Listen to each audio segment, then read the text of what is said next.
አሁን በተለቀቀው ክፍል ላይ እንግዲህ ቤተሰቦቼ እጅግ በጣም ፈታ ዘና ያደረገኝ የጽናት ነገር ነበረ።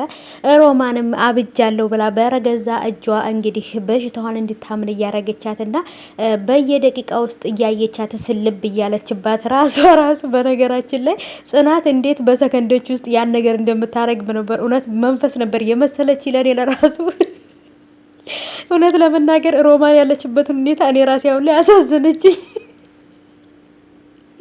እና መንገድ ላይ መጡ እያለች አሯሩጣት ነበረ። ከዛ ነው ቤት ስትመጣ ምሳ እንብላ ነበር ያለቻት ማለት ነው። እና ቤተሰቦቼ እንደኔ ማለት ነው በቃ እንደ ጽናት ያረገችው ነገር ያሳቃችሁና ፈታ ያላችሁ ካላችሁ ኮሜንት ላይ ያሳውቁኝ።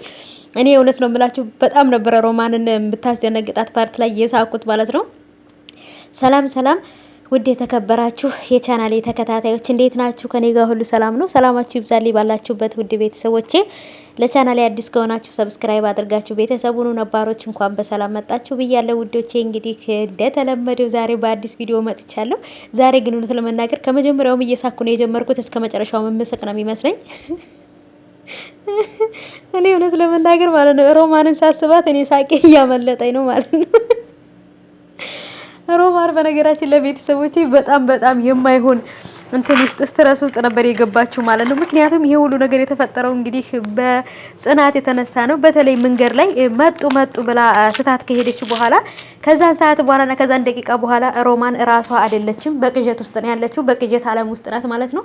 ውዶቼ እውነት ግርማና ጽናት እያደረጉ ያሉት ነገር በጣም ፈታ ዘና ነበር ያደረገኝ ማለት ነው በአሁኑ ክፍል እውነት ለምን በቃ ሮማን ብቻዋን ነበር እያወራች የነበረው። በቃ የእውነትም እብድ ነኝ ብላ ባይምሮዋ እንድትስልና ባይምሮዋ እንድታስብ ነው ያደረገቻት። እና እንግዲህ ግርምዬም እውነት ለመናገር እንግዲህ መነጽሩን ሁላ አውልቆ ልጁ ጋራ በእንዳ ላይ ሆኖ እንግዲህ ወደ ታች ዘቅዝቀው ሮማንን እያዩት ነበር። ሮማንም ስልኳን ይዛ እያየች እያበራች እየዘጋ ለሰው እየደወለች እየመለሰች በቃ ስትንጎራደር ነበር ግቢ ውስጥ።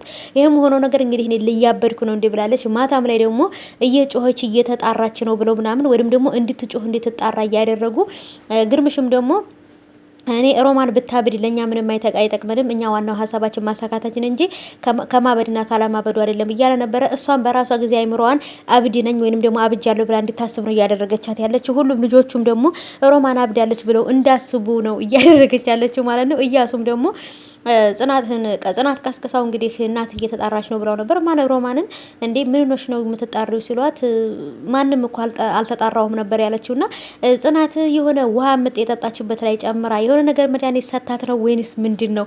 እውነት በጣም ነበረ የሳኩት፣ በጣም ነበረ ፈታ ዘና ያደርኩት ማለት ነው። በተለይ ውጭ ላይ ጽናት መጡ ብላ የሮጠችበት ፓርትና ሮማን ሮጣ መታ እቤት እስከምትደርስ ድረስ ጽናት ምግብ ምናምን አዘጋጅታ ኧረ እኔ ከገባው ቆየሁኝ እኔን አይተሽኛል እንዴ መየት ነው ያየሽኝ ሁላ ያለችበት ፓርት ላይና ሮማን ውሃውን የሰጠቻትን ማለት ነው ጽናት እንደሆነች ራሱ ረስተዋለች። በቃ የሆነ ነገር አድርጋበታለች ብላ እንኳን አላሰበችም።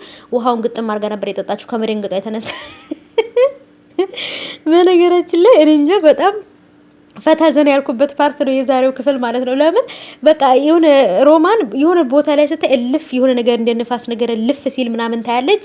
ከዛ መኝታ ክፍልም ስትገባ ደግሞ ጽናትን ልም ያለ እንቅልፍ ውስጥ ነው ያለችው እና ምንድነው ብላ ልጁ ራሱ እያሱ ራሱ የተፈጠረ ነገር ካለ በግልጽ ንገረኝ፣ የሚያስጨንቅሽ ነገር አለ እንዴ እየተጣራሽ እኮ ነበር ምናምን ነበር ያላት እሱ ራሱ እና በቃ የሆነ ነገሮች ውዝግብግብ ያሉ ነገሮች ተፈጥረዋል። እንግዲህ ሮማንን በእርግጥ ይሄ ነገር ሲያንሳት እንጂ ሲበዛባት አይደለም። ሮማን ለምን በተለይ ይሄ ነገር አነሰባት፣ ከዚህ በላይ መሰቃየት አለባት። ሮማንንና ማነው ጽናትንና ግርምሽን እንዳደረገቻቸው እሷን በቆሟ የቅዠት ኑሮ መኖር አለባት ብዬ አስባለሁ። ጽናትና ግርማ የንብረታቸውንና የራሳቸውን የልፋታቸውን ውጤት በተለይ ጽናት የእናቷን ማስታወሻ ድርጅቱን ቤቱን ስላጣች የእናቷን ማስታወሻ የእናቷ ንብረት የሆነው እናቷ የለፋችበት አባቷ የለፋበትን ንብረት ድርጅቱን ማጣት አትፈልግም። ያን ድርጅት ለራሷ ለማድረግ ነው እየለፋች ያለችው።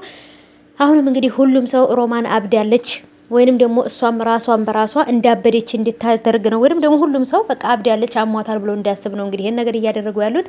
ግርምሽም ደግሞ ሮማን ጽናትና ግርምሽ ተያይተው ነበር የሳቁት ማለት ነው። በተለይ ውጭ ላይ መጡ ስትላት የሮጠችበት አሯሯጧ፣ ምክንያቱም ክፉ የሰራ ሰው ምንጊዜም እንደተሳቀቀ ነው የሚኖረው። ያለቀበትን ፓርት እንግዲህ የሆነ ነገር ልጁ ላይ ኮሪደር ላይ ቁጭ ብለው እያወሩ ወይም ቆመው እያወሩ ባለበት ሰዓት ላይ እንግዲህ የሆነ ነገር አለፈ ብላ ነበር እንግዲህ ጽናት ብላ ነበር ሩጣ ስትሄድ ጽናት መኝታ ክፍል ታኝታለች። በየትኛው ፍጥረት ቤተሰብ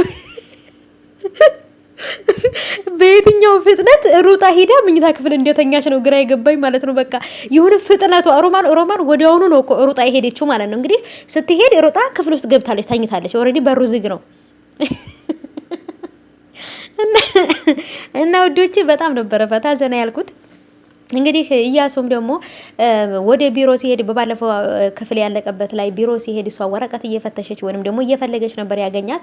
የምን እየሰራሽ ነው ምን እያረግሽ ነው ብሎ በሚጠይቃትም ሰዓት ደግሞ እንግዲህ አበባ ሁሉ አዘጋጅታ ምናምን እኔ እኮ ሻማ ምናምን ለኩሼ እና ብዬ ምናምን ሰርፕራይዝ አረግህ ነበረ እኮ ልደትህ እኮ ነው ስትለው ያለውን ሁሉን ነገር አጣርታ የልደቱ ቀን ይሄኛው ቀን እንዳልሆነ ግን ደግሞ የመታወቂያው ቀን የልደቱ ቀን አይደለም ምናምን በቃ ብዙ ነገሮች ተዘበራርቀዋልና ያንን ነገር ሁሉ አጣርታ ነበረ አበባ ሁሉ አዘጋጅታ ምናምን ድንገት ከመጣብኝ ብላ በጣም ነበረ ሙዷ ምናምን ይበቃ። አሁን ላይ ጽናትና ግርምሽ ቆርጠው ከዚህ በኋላ ሮማን እንደማታሸንፋቸው እነሱ እንደሚያሸንፏት ፕላን አውጥተው በጣም ጎበዝ ነው አሪፍ ሆኖ ነው እንግዲህ ሮማንን ለመበቀል ያሰቡትና ይሄ ነገራቸውም አሪፍ ነው። ምክንያቱም ይሄ ነገራቸው በደንብ ካልተጠነቀቁበት ብዙ መስዋዕትና ብዙ ዋጋ ሊያስከፍላቸው የሚችለው ነገር ስለሆነ በደንብ መጠንቀቅ አለባቸው። ሮቢም ደግሞ ጽናት እርጉዝ እንዳልሆነችና እያሱ ፊት ለፊት እርጉዝ እንደሆነች እንደምታስመስል ሮቤል እንዳወቀ ሲነግራት ሮቤል እኔ ያንተ ውለታ ከአቅሜ በላይ እየሆነብኝ ነው ብላው ነበር። አንቺም